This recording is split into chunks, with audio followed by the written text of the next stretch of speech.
The blood dripping from Penelope Dawson's arm left a crimson trail in the dust as she stumbled through the darkness, her breath coming in ragged gasps that mingled with the distant sounds of men shouting and horses' hooves pounding the earth. Tombstone, Arizona, in 1883 was no place for a woman alone after dark, especially one fleeing for her life. But she had no choice not after what she'd witnessed. Penelope spotted the weathered barn at the edge of a small ranch and made for it, praying no dogs would alert the owners to her presence. Her silk dress, once a lovely shade of cornflower blue, was now torn and stained with blood, both hers and that of her uncle, who lay dead back in town. The memory of his body crumpling to the ground as the bullet tore through his chest made her stomach lurch, but she forced herself to keep moving. The barn door creaked as she pushed it open just enough to slip inside. The scent of hay and horses enveloped her, and the relative darkness provided a momentary sense of security. Penelope found a corner behind some stacked hay bales and slid to the floor, clutching her wounded arm.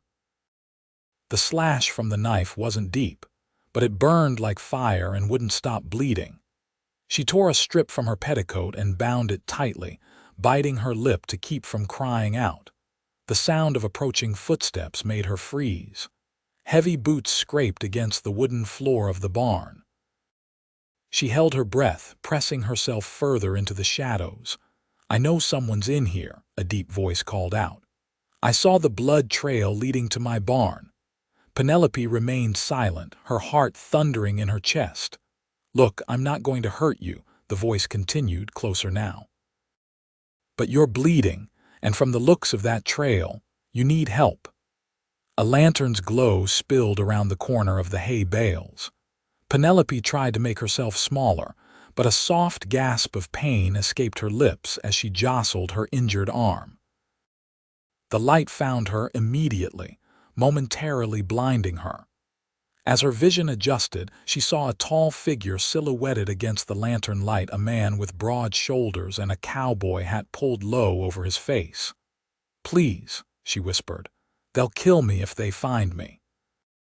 The man set the lantern down and crouched before her, his face coming into view. He had a strong jawline covered with a day's worth of stubble, and eyes the color of a summer storm. Something in those eyes made Penelope's racing heart slow just a fraction. "You're safe here now," he said, his voice softening as he took in her condition. "I'm Matthew Vaughn. This is my ranch." Penelope swallowed hard, clutching her wounded arm. "They murdered my uncle. I saw everything." Matthew's expression darkened. "Who did?" "Clanton's men. They said he owed them money, but he didn't. When he refused to pay, they—" Her voice broke, and she couldn't continue. Matthew's jaw tightened. The Clanton gang was notorious in these parts, operating on the fringes of Tombstone's law enforcement. If they were after her, she was in grave danger indeed. "Let's get you to the house," he said, standing and offering his hand. "That arm needs tending, and you look about ready to collapse." Penelope hesitated. "I can't risk putting you in danger too." A small, humorless smile touched Matthew's lips. "Madam, Danger and I are old friends in these parts. Besides, no decent man would turn away someone in need, especially a lady." After a moment's hesitation, Penelope placed her hand in his, allowing him to help her to her feet. Her legs nearly buckled, and Matthew caught her easily, supporting her weight as if she were nothing more than a child. "Easy now," he murmured. "House isn't far." He extinguished the lantern before guiding her through the dark barn and into the cool night air. The ranch house was a modest structure about 50 yards away, its windows dark. Matthew kept to the shadows, moving with a quiet confidence that suggested he was accustomed to navigating in darkness. Once inside, he lit a lamp in what appeared to be the main living area, a simple but clean space with a stone fireplace, a well-worn sofa, and a few sturdy chairs. "Sit," he instructed, gesturing to the sofa. "I'll get what we need for that arm." Penelope sank gratefully onto the cushions, finally allowing herself to feel the full weight of exhaustion. Matthew returned moments later with a basin of water, clean cloths, and a bottle of whiskey.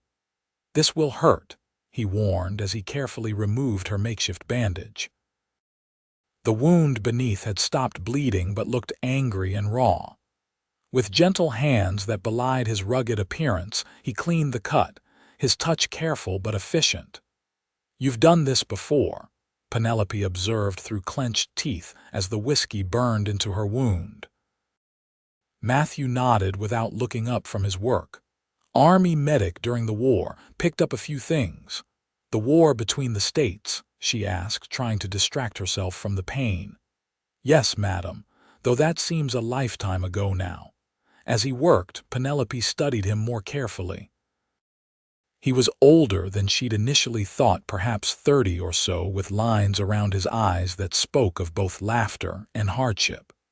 His hands bore the calluses of hard work, yet they moved with surprising gentleness as he wrapped a clean bandage around her arm. "There," he said, securing the bandage. "Not my best work, but it should hold. Now, you want to tell me exactly what happened tonight?" Penelope hesitated, then decided this man who had shown her kindness deserved the truth. "My uncle and I arrived in Tombstone 2 weeks ago. He was to take over as manager of the Silver Strike mine.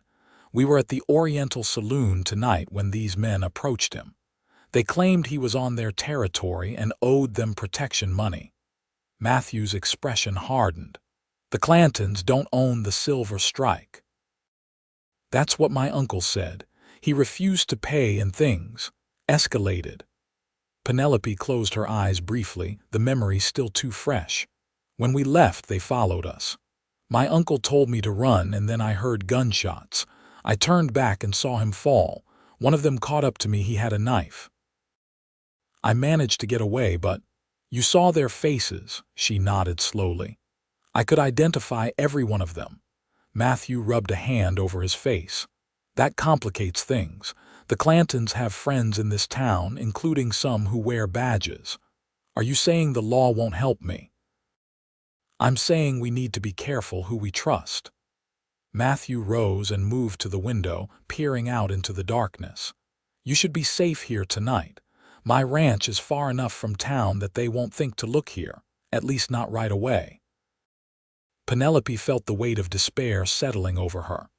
"I have nowhere else to go. My uncle was my only family." Matthew turned back to her, his expression unreadable in the lamplight. "We'll figure something out. For now, you need rest. I've got a spare room you can use." He showed her to a small but clean bedroom at the back of the house. "There's a nightgown in the chest there.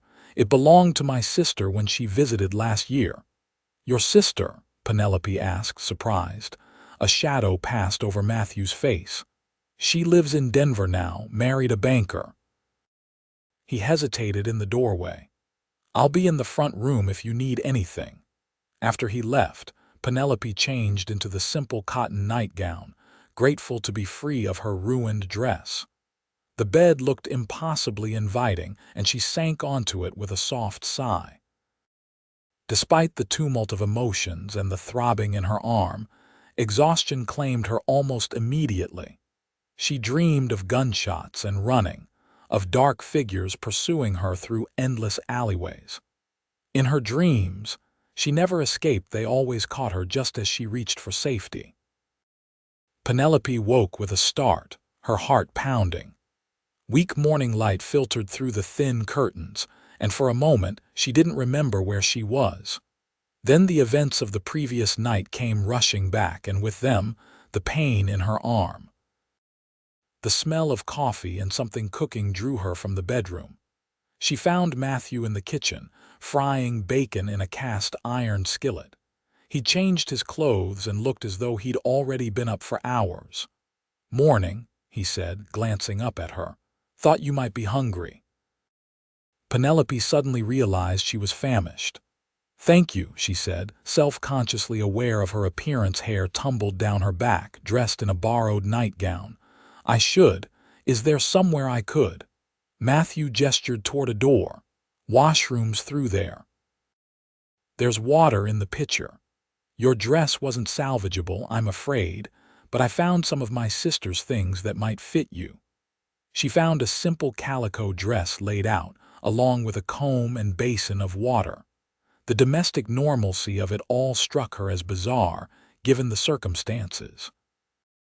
Just last night she had witnessed her uncle's murder, and now she was preparing for breakfast as if nothing had happened.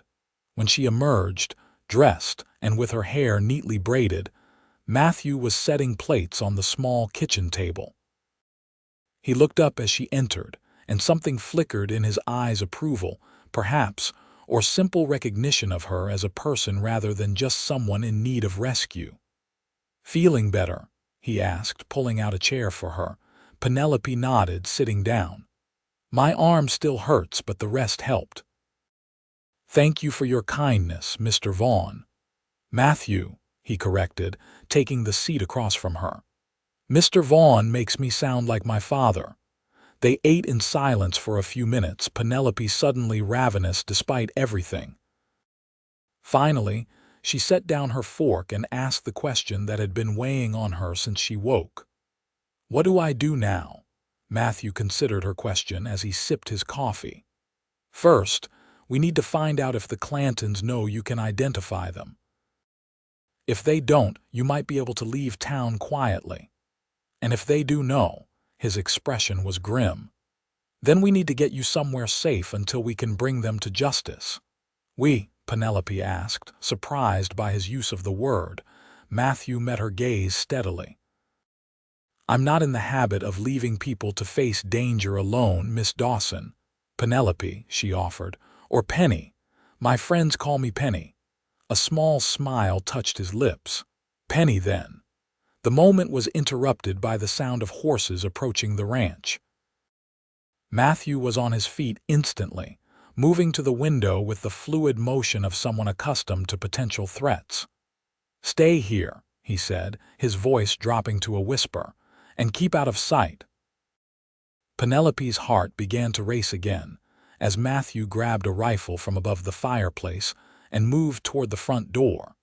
From her position, she could see a pair of riders approaching, one in a sheriff's uniform. "Morning, Matthew," the sheriff called out as Matthew stepped onto the porch, rifle held casually but ready. "Hope we're not disturbing you too early." "Sheriff Wilson," Matthew acknowledged with a nod. "What brings you out this way?" Penelope crept closer to the window, staying hidden behind the curtain but straining to hear the conversation. "Looking for a young woman," the sheriff replied. "There was some trouble in town last night. Mining man got himself killed in a dispute, and his niece went missing. Thought you might have seen or heard something, being one of the closest ranches to town." Matthew's posture remained relaxed, but Penelope could see the tension in his shoulders. "Can't say that I have, Sheriff. Been a quiet night out here. What kind of dispute are we talking about?" The sheriff dismounted, and Penelope got a better look at his companion, a thin, sallow-faced man with a scar running down one cheek. Her blood ran cold as she recognized him as one of the men who had confronted her uncle the previous night. "Business disagreement, from what I understand," the sheriff said, climbing the porch steps to stand face to face with Matthew. "The Clanton brothers say he tried to cheat them, pulled a gun. They had no choice but to defend themselves." "That's so," Matthew's voice remained neutral. "And the niece?" "Witness to the whole thing. Ran off before anyone could question her. Frank here says she might be confused about what she saw, traumatic event and all." Frank, the man with the scar, spoke up. "Just want to make sure the lady's all right. She was injured when she ran off. We're concerned for her well-being." Matthew shifted his weight slightly. "Noble of you, but like I said, haven't seen any young ladies running around my property. I'll keep an eye out, though." Sheriff Wilson studied Matthew's face. "You sure about that?" Frank here says he tracked blood trails heading in this direction before losing the trail in the dark. This is cattle country, Sheriff. Plenty of blood trails that have nothing to do with runaway ladies. The tension in the air was palpable. Penelope held her breath, certain the sheriff would demand to search the house. Instead, after a long moment, he nodded. Fair enough. But if you do happen to see her name's Penelope Dawson, pretty young thing with dark hair, you let me know right away. It's for her own good. Of course, Sheriff. I'm always happy to assist the law. The sheriff tipped his hat. Appreciate it, Matthew. Sorry to bother you so early. As they mounted their horses to leave, Frank turned back. Nice dress hanging on your line, Vaughn. Didn't know you'd taken to wearing ladies' fashions. Penelope's heart stopped. Her dress, Matthew must have washed it and hung it out. Matthew didn't miss a beat. It's my sister's. She visited last week, left some things behind. You questioning my family affairs now? Frank's eyes narrowed, but he said nothing further as they rode away. Matthew remained on the porch, watching until they were well out of sight before coming back inside. His expression was grim when he found Penelope in the living room. They know, she whispered. That man with the scar, he was there last night. He helped kill my uncle. Matthew nodded. Frank Stillwell works for the Clantons. Mean piece of work. He saw my dress. I know, I should have been more careful. Matthew ran a hand through his hair. They'll be back, and next time they won't take my word for it. We need to move you somewhere safe. Where would I go? They're the law here. Sheriff Wilson isn't a bad man, but he knows which side his bread is buttered on. The Clantons have influence in these parts. Matthew paced the room, thinking. I know someone who might help. Wyatt Earp. Penelope's eyes widened. The lawman. I thought he was in Dodge City. He and his brothers moved to Tombstone not long ago. They're not official law anymore, but they've got plenty of friends and influence, and they have no love for the Clantons. Can we trust him? Matthew's expression was resolute. If there's one man in Tombstone I'd trust with my life, it's Wyatt Earp. But getting to him won't be easy. The Clantons will be watching the roads to town. Then what do? We wait for nightfall. Then I'll get you to Wyatt. In the meantime, we need to be prepared in case our friends decide to come back sooner rather than later. The rest of the day passed in tense preparation.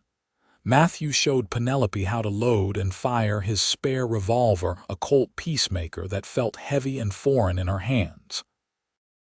She had never fired a gun before, and the loud report when they practiced behind the barn made her flinch each time.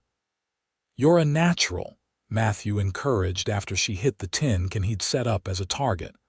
Just remember, aim for the center of the body. Biggest target. I hope I never have to use this, Penelope said, looking down at the weapon. Matthew's expression softened. So do I. But in this country, it's better to have a skill and not need it than need it and not have it. As he showed her how to clean and reload the weapon, Penelope found herself studying his hands, strong and capable, yet gentle in their instruction. Despite the circumstances, she felt safe in his presence, protected in a way she hadn't felt since her parents died years ago. When evening approached, Matthew saddled 2 horses, his own sturdy roan gelding and a smaller, calmer mare for Penelope. We'll take the back trail through the foothills, he explained as he secured their supplies. It's longer but less likely to be watched. You ever ridden before? Yes, though it's been some time, Penelope admitted. Her uncle had kept her sheltered in Boston, focused on becoming a proper lady rather than developing practical skills. As darkness fell, they set out, keeping to the shadows and moving at a steady pace. The night was clear and cool, stars spread like diamonds across the vast Arizona sky. Under different circumstances, Penelope might have found it beautiful. How far is it to town? She asked in a hushed voice as they rode side by side. About 3 hours at this pace, Matthew replied. Wyatt lives on the outskirts, so we won't have to go through the center of town." They rode in companionable silence for a while, the only sounds the soft thud of hooves on earth and the occasional call of a night bird. Penelope found herself glancing at Matthew's profile, outlined against the starlit sky. There was a steadiness to him that she found comforting, a quiet strength that made her feel the world wasn't entirely spinning out of control. "May I ask you something?" she ventured after some time had passed. Matthew glanced at her. "Of course. How did you come to be a rancher out here all alone?" He was quiet for so long that Penelope thought he might not answer. Finally, he spoke, his voice soft against the night sounds. "After the war, I couldn't settle back east. Too many ghosts, too many memories. I drifted west, worked as a trail hand, scout, whatever paid. Ended up in Tombstone during the silver boom and won a parcel of land in a poker game." A small smile touched his lips.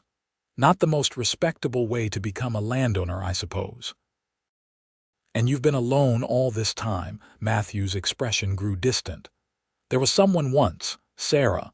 We were to be married, but she took sick, consumption. Been 3 years now."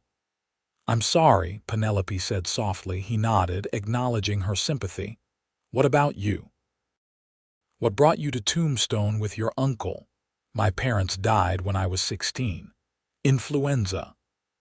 Uncle Henry was my only family.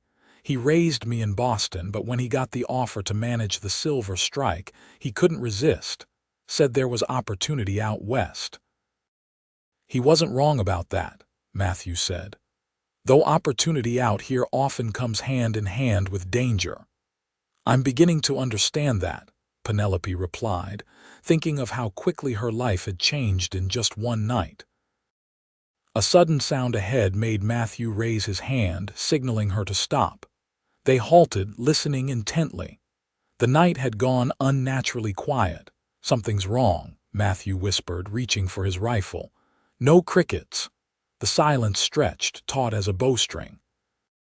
Then, without warning, a shot rang out, the bullet splintering a branch just above Matthew's head.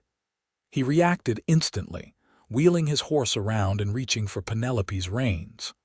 "Ride," he shouted, spurring his horse off the trail and into the brush, pulling her mount alongside. More shots followed as they crashed through the undergrowth, branches whipping past their faces. Penelope clung to her saddle, heart pounding as they galloped blindly through the darkness. She could hear hoofbeats behind them, pursuers giving chase. Matthew led them into a narrow ravine, the horses slipping on loose stones. "Keep low," he called back to her as another shot echoed off the stone walls around them. Penelope pressed herself against her horse's neck, gripping the reins with white-knuckled hands. She had no idea where they were going, could only trust that Matthew knew these lands well enough to find them safety. The ravine widened, opening onto a flat stretch of land. Matthew veered suddenly to the left, heading for a dense stand of trees. As they reached the tree line, he pulled up sharply. "Dismount," he ordered in a low voice, already sliding from his saddle. "Quickly." Penelope obeyed, her legs shaky as she hit the ground. Matthew grabbed both sets of reins and gave the horses a sharp slap, sending them galloping away across the open ground. Then he pulled her into the cover of the trees. "This way," he whispered, guiding her deeper into the darkness. "There's an old miner's cabin not far from here. We can hole up there until dawn." They moved as quietly as possible, Matthew's hand firm on her elbow as he helped her navigate the rough terrain. Penelope could hear their pursuers in the distance, following the sound of the fleeing horses. "They'll realize the trick soon enough," Matthew murmured, "but it should buy us some time." The cabin, when they reached it, was little more than a shack, a single room with a sagging roof and walls that leaned precariously. Matthew checked the interior first, gun drawn, before gesturing for Penelope to enter. "Not exactly the Oriental Hotel," he said with a wry smile as he closed the door behind them. "But it should keep us hidden for now." Penelope sank onto an overturned crate, suddenly aware of how exhausted she was. Her arm throbbed beneath its bandage and her legs ached from the hard ride. "Who were they? Did you see?" Matthew shook his head as he moved around the cabin, checking its meager defenses. "Couldn't make out faces, but I'd bet good money it was Stillwell and some of the Clanton boys. They must have been watching the ranch, waiting for us to make a move." "I'm sorry," Penelope said, the weight of guilt settling over her. "I've brought nothing but trouble to your door." Matthew paused in his assessment of the cabin's single window. "This isn't your fault, Penny. The Clantons were trouble long before you came to Tombstone. Still, you could have turned me away last night, saved yourself all this." He looked at her then, his eyes serious in the darkness. "That's not the kind of man I am."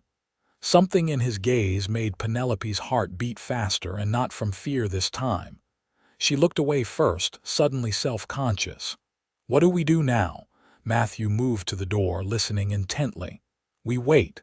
Let them search themselves out. Then we'll make for Wyatt's place at first light. And if they find us before then," he patted the rifle at his side, "then we'll have to convince them that taking you isn't worth the price." The night stretched on, each sound outside making them tense. They spoke in whispers when they spoke at all, sharing the last of the water Matthew had packed and a bit of jerky. As the hours passed, the temperature dropped, and Penelope found herself shivering despite her woolen shawl. Matthew noticed and came to sit beside her on the floor, hesitating only a moment before putting his arm around her shoulders. "Body heat," he explained simply. "Best way to stay warm," Penelope nodded, too grateful for the warmth to feel embarrassed.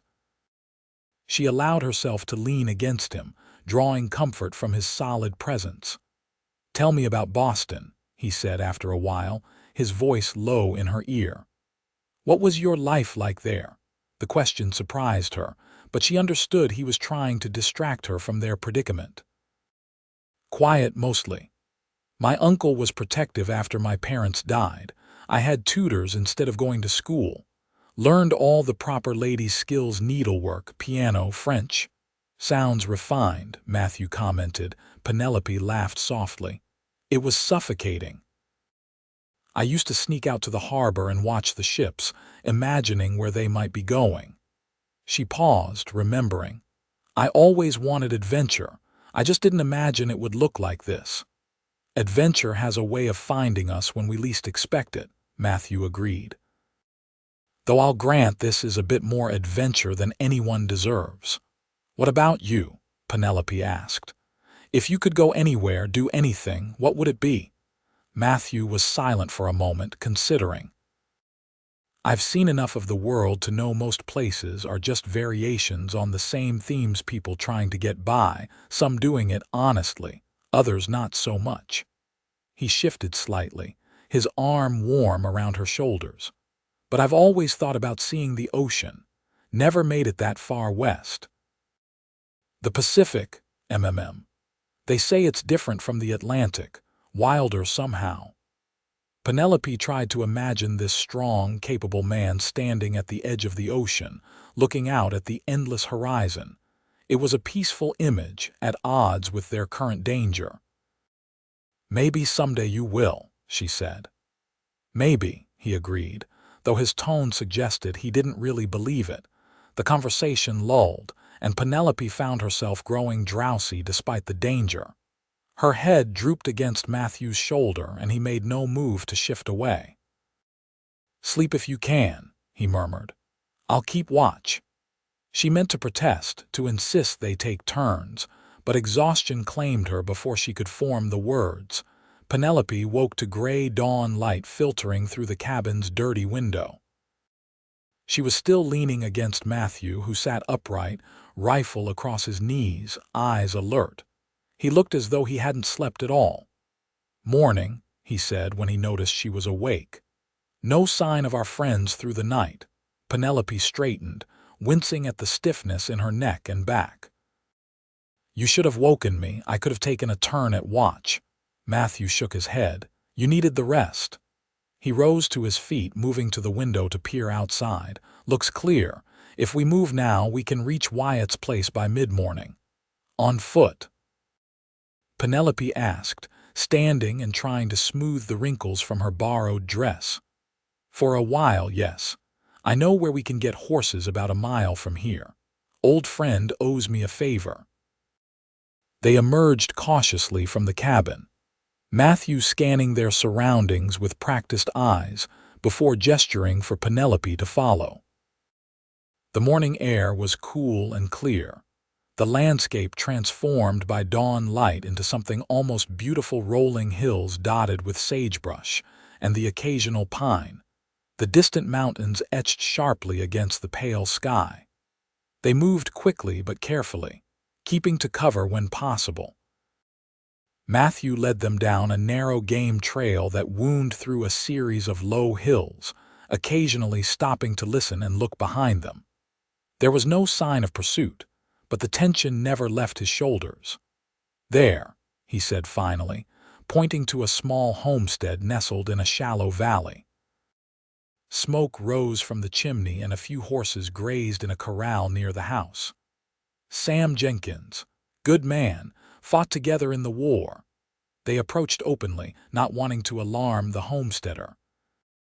A dog began barking as they neared, and a moment later a stocky man with a gray beard appeared on the porch, shotgun in hand.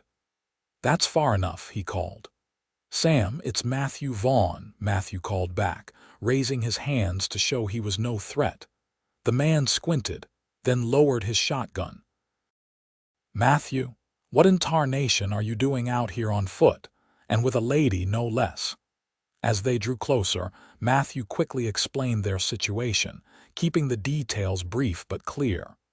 Sam Jenkins listened gravely, his weathered face growing increasingly concerned. "Clanton's, eh? Those boys are bad business." He glanced at Penelope. "Begging your pardon, madam, but you've stepped in it proper." "I'm aware, Mr. Jenkins," Penelope replied, finding a small smile despite everything. "It wasn't intentional, I assure you," Sam chuckled. "I expect not." "Well, any friend of Matthew's is welcome here. Come in and have some breakfast while I saddle 2 horses for you." The Jenkins household was warm and homey, with a plump, kind-faced woman who introduced herself as Martha, and immediately set about feeding them as if they were starving children rather than grown adults. Penelope found herself almost overwhelmed by the simple kindness, tears threatening as Martha fussed over her wounded arm and insisted on changing the bandage. "You poor dear," the older woman clucked.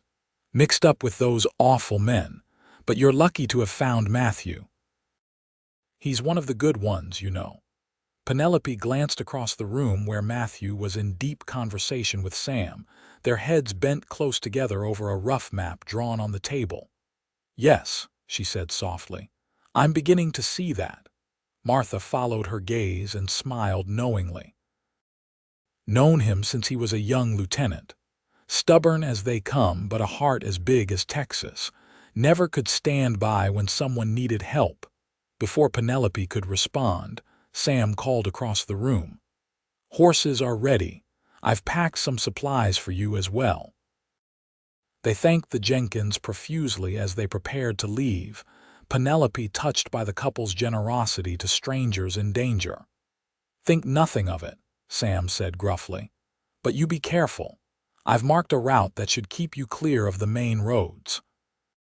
The Clantons have men watching most approaches to town." Matthew clasped the older man's hand firmly. "I owe you, Sam. Just get this young lady to safety and we'll call it square." They rode out with renewed determination, following Sam's suggested route through a series of winding canyons and dry washes. The terrain was rough, but the horses were sure-footed, and they made good progress. By midday, they could see Tombstone in the distance, a collection of buildings shimmering in the heat. Wyatt's place is on the north side, Matthew said as they paused to rest the horses in the shade of a rocky outcropping. We'll circle around and approach from the hills.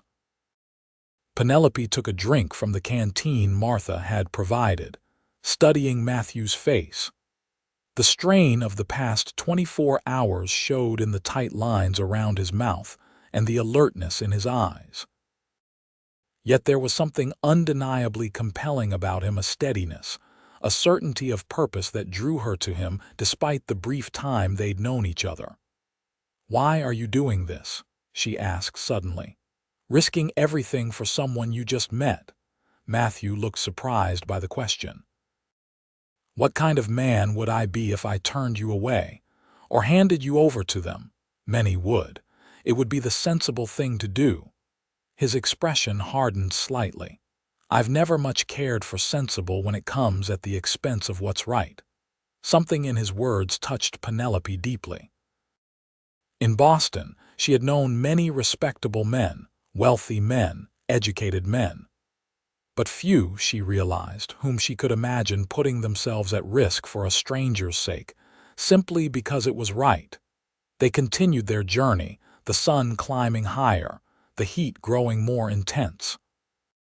Penelope's arm throbbed and she felt lightheaded from the combination of pain, stress, and exertion. But she kept pace with Matthew, determined not to be a burden. As they approached the outskirts of Tombstone from the north, Matthew grew increasingly vigilant, scanning every ridge and cluster of buildings for signs of danger. They were passing a stand of cottonwoods when he suddenly raised his hand, signaling for her to stop. "Riders," he said quietly, nodding toward a cloud of dust in the distance. "Coming this way." Penelope felt her heart rate quicken. "Clantons? Can't tell yet, but we're not waiting to find out." He guided his horse off the trail and into the trees, Penelope following closely. They had barely concealed themselves when 4 riders appeared, moving at a brisk pace. Matthew's face broke into a grin as he recognized the lead rider, a tall man with a distinctive mustache. "Wyatt," he called, emerging from the trees. The riders pulled up sharply, hands moving to weapons before recognizing Matthew. "Matthew Vaughn," the lead rider said, his stern face relaxing slightly. "What brings you out this way?" "Looking for you, actually," Matthew replied, gesturing for Penelope to join him. "We need your help." Wyatt Earp's gaze shifted to Penelope, taking in her appearance with a quick assessment. "Miss Dawson, I presume? The whole county's looking for you." Penelope felt a chill. "Then you know what happened," Wyatt nodded. "I've heard the Clantons' version. I'd be interested in hearing yours." As concisely as possible, Penelope recounted the events of that terrible night, her uncle's refusal to pay the protection money, the confrontation, the shooting, and her escape. Wyatt and his companions, whom he introduced as his brothers Morgan and Virgil, along with their friend Doc Holliday, listened without interruption. When she finished, Wyatt exchanged glances with his brothers. "Fits with what we've been hearing about the Clantons. They've been pushing harder lately, trying to control more territory. The girl's testimony could be a problem for them," Doc Holliday drawled, his cultured Southern accent at odds with his dangerous appearance. "No wonder they're so eager to find her." "They've already tried once," Matthew added, explaining their ambush the night before. Wyatt's expression hardened. "They're getting bolder. Sheriff Wilson's a decent man, but he's intimidated by the Clantons and their allies. We'll need to approach this carefully." "What can we do?" Penelope asked. "I can't run forever." "No, you can't," Wyatt agreed. "And you shouldn't have to. What you need is protection while we gather enough support to make a formal complaint against the Clantons, one that the sheriff can't ignore." Morgan Earp spoke up. "Judge Wells is due in town next week for the circuit court. He's no friend of the Clantons. If we can keep Miss Dawson safe until then—" "She can stay with me," Matthew said immediately. "My ranch is isolated, defensible." And the first place they'll look, Virgil pointed out. They've probably been watching it since you left. What about the Cosmopolitan Hotel? Doc suggested. Under a different name, of course, hiding in plain sight. Wyatt shook his head. Too risky. Too many people coming and going. My wife's sister has a place outside of Bisbee, Morgan offered. It's a good 40 miles from here. The Clantons have no influence there. That might work, Wyatt said thoughtfully, but getting there could be tricky. The Clantons have men watching the roads. I'll take her, Matthew volunteered. I know the back trails better than most. Penelope, listening to them discuss her fate as if she weren't present, felt a surge of frustration. Don't I get a say in this? They all looked at her, clearly surprised by her interruption. Of course you do, Matthew said after a moment. I appreciate your help, all of you, Penelope said, looking around at the group. But I won't be sent away like a child to be protected. My uncle was murdered. I want to see justice done. Wyatt studied her with newfound respect. That's admirable, Miss Dawson, but also dangerous. The Clantons won't hesitate to kill you to protect themselves. I understand the risk, but I also understand that if I run and hide, they win. They'll keep intimidating people, keep taking what isn't theirs. Someone has to stand up to them. A smile touched Doc Holliday's lips. The lady has spirit. I like her. Matthew looked troubled. Penny, this isn't about courage. It's about staying alive long enough to testify. And I will, Penelope assured him. But I won't be shipped off to hide while others fight this battle for me. The Earp brothers exchanged glances, some silent communication passing between them. Finally, Wyatt nodded. All right, we'll find a way to keep you safe in Tombstone until the judge arrives, but you'll need to follow our instructions exactly. No risks, no heroics. Agreed, Penelope said firmly. She can stay at my place in town, Doc offered. I'm rarely there anyway, and no one would think to look for her with me. Wyatt considered this. It could work. Doc's reputation alone might keep unwanted visitors at bay. It's settled then, Doc said with a theatrical flourish. Miss Dawson, I offer you the humble hospitality of my bachelor quarters. I assure you, despite rumors to the contrary, they are quite respectable. Thank you, Mr. Holliday, Penelope replied, not entirely certain she should be grateful. Matthew's expression remained concerned. I'm staying with her. Naturally, Doc agreed with a knowing smile that made Penelope flush.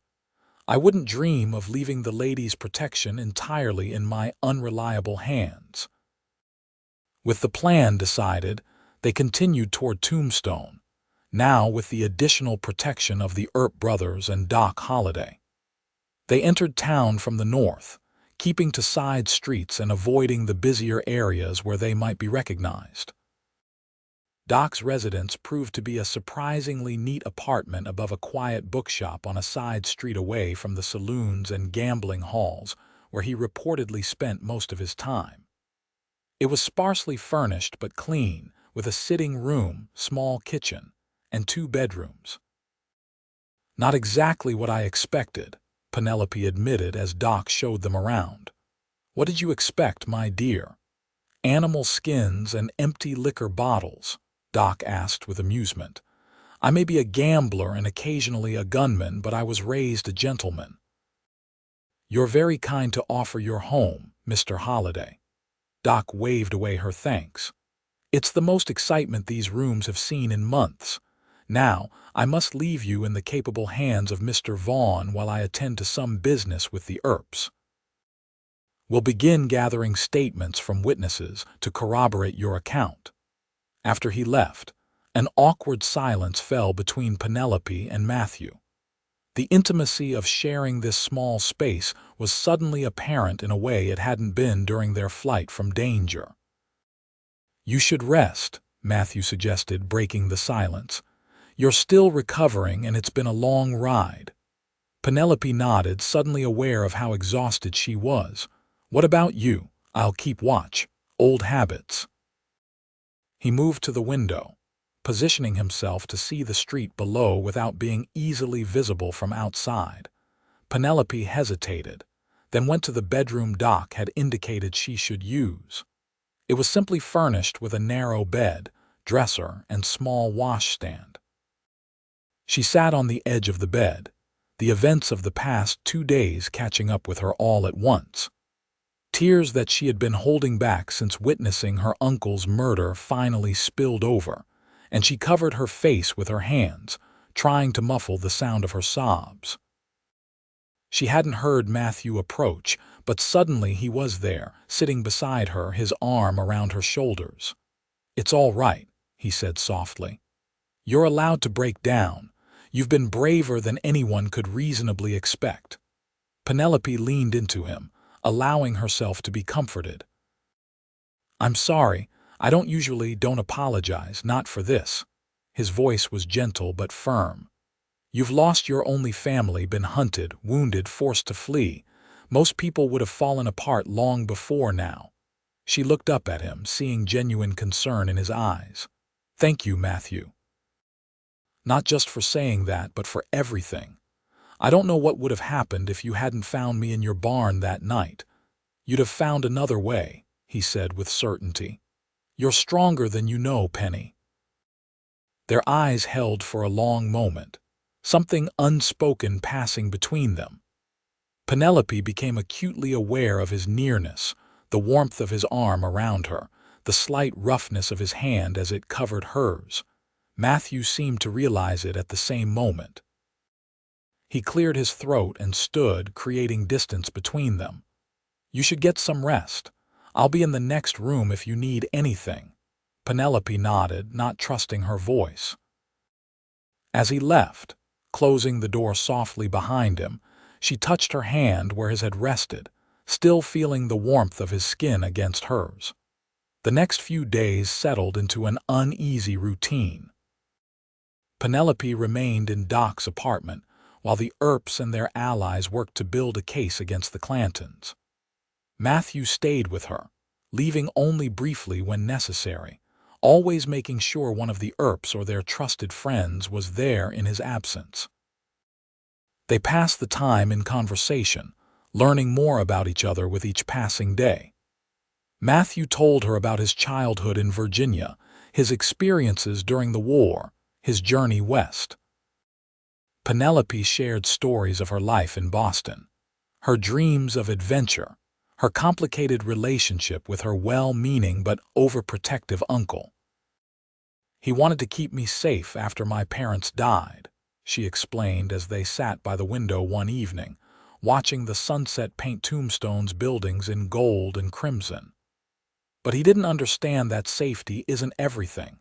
Life has to be lived, not just endured." "Is that why you came west with him?" Matthew asked. "To live more fully?" Penelope considered the question. "Partly, and partly because he was all the family I had left. I couldn't let him come alone." "You're loyal," Matthew observed. "That's a rare quality." "So are you," she pointed out. "You barely knew me, yet you've risked everything to help me." A small smile touched his lips. "Maybe I saw something worth protecting." The way he looked at her made Penelope's heart beat faster.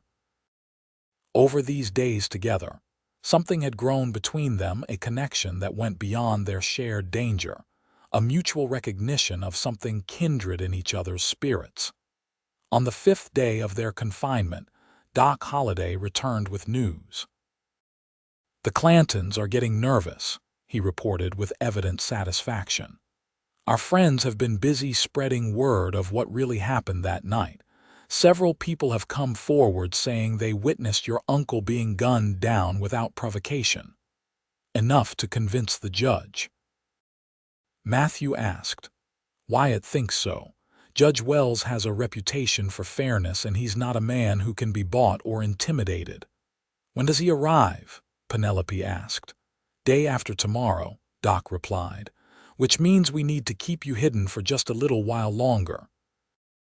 The news should have been encouraging, but that night, Penelope couldn't sleep. She paced the small bedroom, feeling like a caged bird. The walls seemed to be closing in on her, and the knowledge that the Clantons were still out there, still searching for her, made her skin crawl. Finally, unable to bear the confinement any longer, she slipped into the sitting room. Matthew was awake, as he often was, sitting by the window with his rifle across his knees. "Can't sleep?" he asked without turning. "No." Penelope joined him at the window, looking out at the quiet street below. "I keep thinking about what happens after the judge arrives. Will my testimony be enough? What if the Clantons have more influence than we think?" Matthew was quiet for a moment. "Justice isn't perfect out here, Penny, but it's getting better. Men like the Earps are making a difference." "And men like you," she added softly. He glanced at her, then back to the street. "I'm just one rancher. I don't have their influence. You have more influence than you know, at least on me." This made him look at her fully, a question in his eyes. "You've shown me what real courage looks like," Penelope continued. "Not the showy kind that demands attention, but the quiet kind that simply does what's right, regardless of the cost." Matthew seemed uncomfortable with the praise. "I've just done what anyone would do." "No," Penelope said firmly. "Not anyone. Most people would have turned me away or handed me over to save themselves trouble. You risked your life for a stranger. You're not a stranger anymore, Penny." His voice had dropped lower, and there was something in his eyes that made her breath catch. "What am I, then?" she asked, barely above a whisper. Matthew reached out, his fingers gently brushing a strand of hair from her face. "Something I wasn't looking for, something I didn't expect to find." The moment hung between them, charged with possibility. Penelope found herself leaning toward him, drawn by an invisible force she couldn't resist even if she wanted to. The sound of rapid hoofbeats in the street below shattered the moment. Matthew was on his feet instantly, peering through the window. "Riders," he said, his voice tight. "6 of them. Headed this way." Penelope's heart began to race. "Clantons? Can't tell, but we're not taking chances. Get your things quickly." They had prepared for this possibility. Penelope grabbed the small bag containing the few belongings she had acquired since her flight from the ranch. A change of clothes, a hairbrush, the loaded Colt revolver Matthew had given her. Matthew was already at the back window that opened onto a narrow alley. "Fire escape," he said, pointing to the iron ladder attached to the building. "Remember the plan if we get separated. Make for the Earp's office. Don't stop for anything." Penelope nodded, trying to control her fear. The sound of boots on the stairs outside the apartment spurred them into action. Matthew helped her through the window and onto the fire escape, following closely behind. They had just reached the ground when the apartment door burst open above them. Shouts followed, and then gunshots, bullets splintering the wood around the window they had just exited. "Run," Matthew urged, taking her hand and pulling her down the alley. They raced through Tombstone's back streets, trying to keep to the shadows. Behind them, they could hear pursuit men shouting, the sound of running feet. Matthew led them through a maze of alleys and side streets, clearly familiar with the town's layout. They were nearing the main street where the Earps had their office when 3 figures stepped out in front of them, blocking their path. Penelope recognized the man in the center immediately, Frank Stillwell, the man with the scar who had been with Sheriff Wilson at Matthew's ranch. Well, Stillwell drawled, his gun already drawn. "Miss Dawson, we've been looking everywhere for you." Matthew pushed Penelope behind him, his own gun appearing in his hand. "Let us pass, Stillwell. You know the Earps are watching this situation. You don't want to make it worse for yourself." Stillwell laughed. "Worse? The way I see it, once this little lady can't testify, there's no case at all. Just the word of a few drunks against respectable businessmen." "You murdered my uncle in cold blood," Penelope said, stepping out from behind Matthew despite his attempt to keep her back. "And now everyone knows it." Your uncle was a fool who didn't understand how business works in Tombstone, Stillwell replied, and you're becoming an even bigger problem. This ends now, Matthew said, his voice steady despite the danger. Walk away, Stillwell, while you still can. The tension stretched taut between them, a deadly standoff in the quiet street. Penelope held her breath, certain that any moment would bring gunfire and blood. The sound of a door opening nearby made them all freeze. "Everything all right out here?" a familiar voice called. Wyatt Earp stood in the doorway of his office, his hand resting casually on his holstered pistol. Behind him, Penelope could see Morgan and Virgil, both alert and ready. Stillwell's expression darkened. "Just having a conversation, Earp. Nothing that concerns you." "Miss Dawson concerns me," Wyatt replied coolly. "As does any armed confrontation in the streets of Tombstone. I suggest you and your friends move along." For a moment, Penelope thought Stillwell might challenge the Earps. The hatred in his eyes was palpable, but finally he holstered his weapon. "This isn't over," he said, looking directly at Penelope. "Not by a long shot." "Actually, it is over," Wyatt corrected him. "Judge Wells arrived early.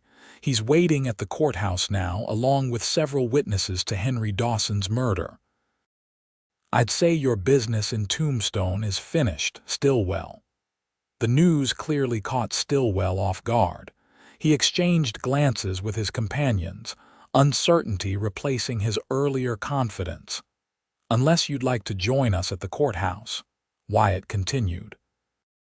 "I'm sure the judge would be interested in hearing your side of the story.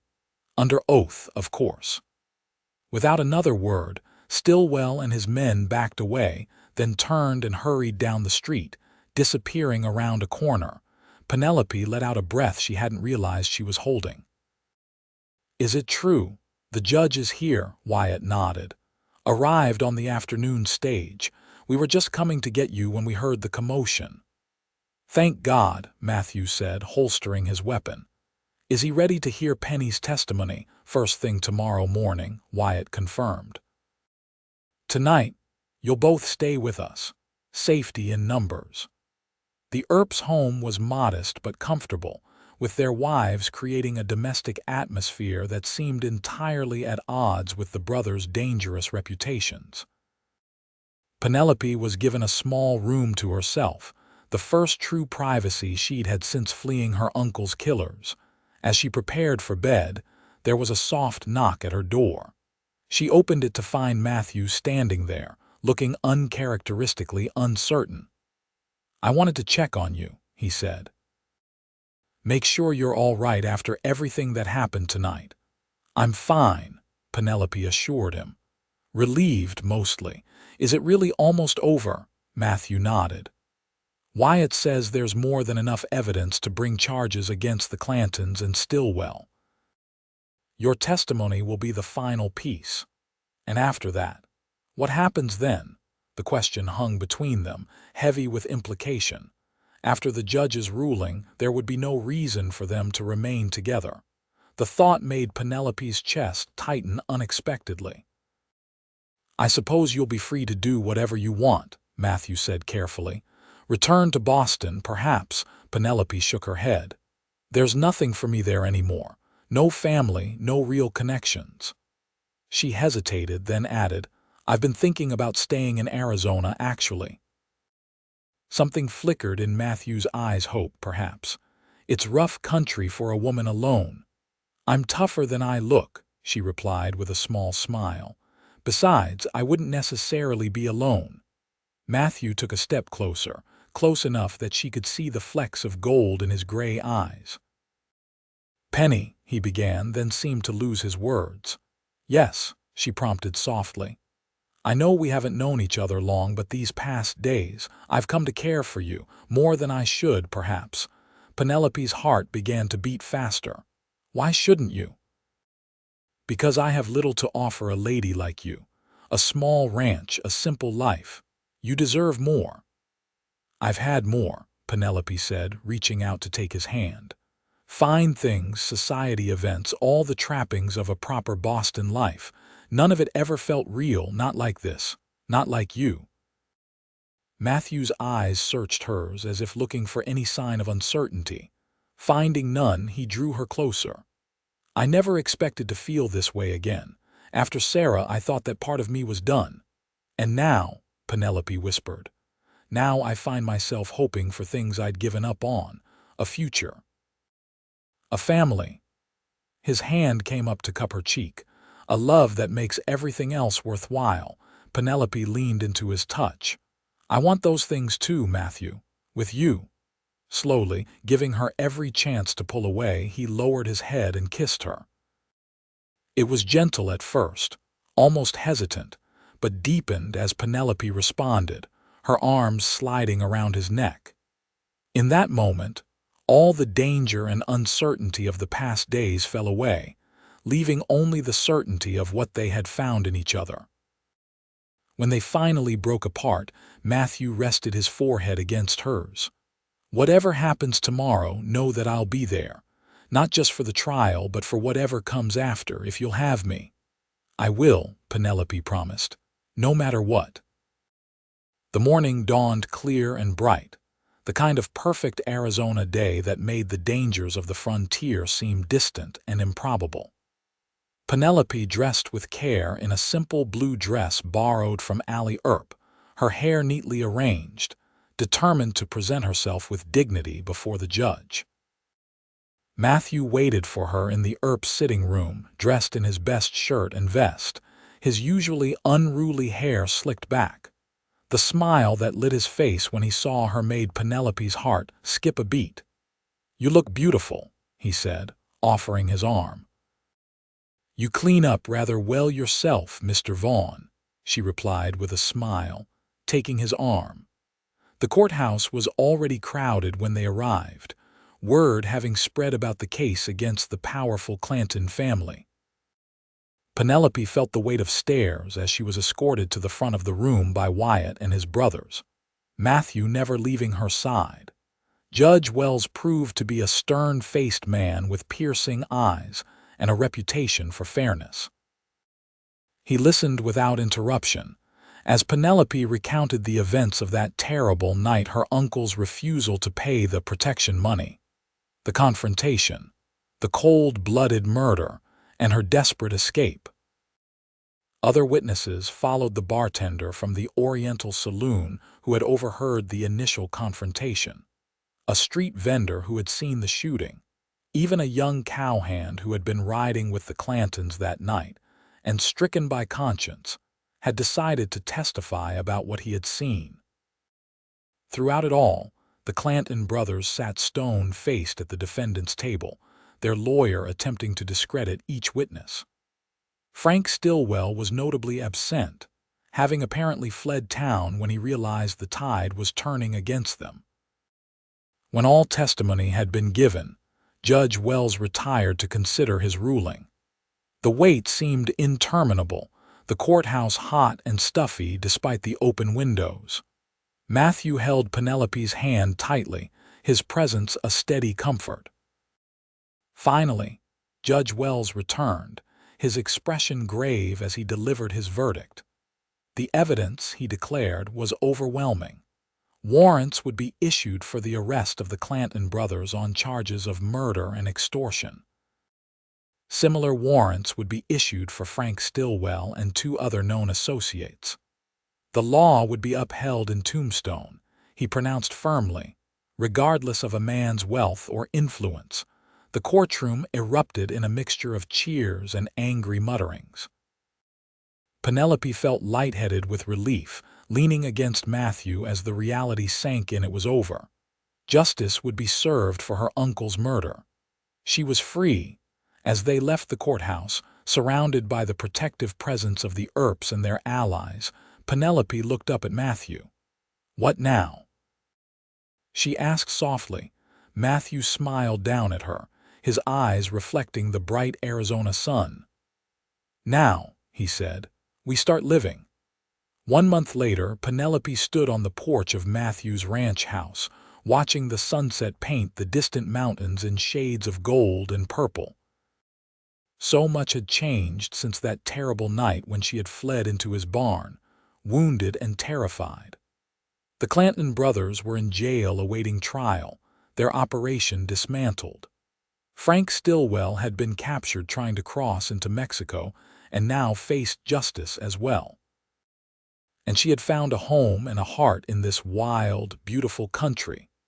The sound of hoofbeats made her turn, smiling as she watched Matthew riding in from checking the northern pasture. He dismounted with the easy grace of a man who had spent most of his life on horseback, leading his horse to the water trough before joining her on the porch. "Beautiful evening," he commented, slipping an arm around her waist. "It is," Penelope agreed, leaning into him. "Though I was beginning to worry. You're late," Matthew chuckled. "Got distracted talking to Sam Jenkins. He and Martha are insisting we join them for dinner next Sunday." "I'd like that," Penelope said. She had grown fond of the older couple who had helped them in their time of need.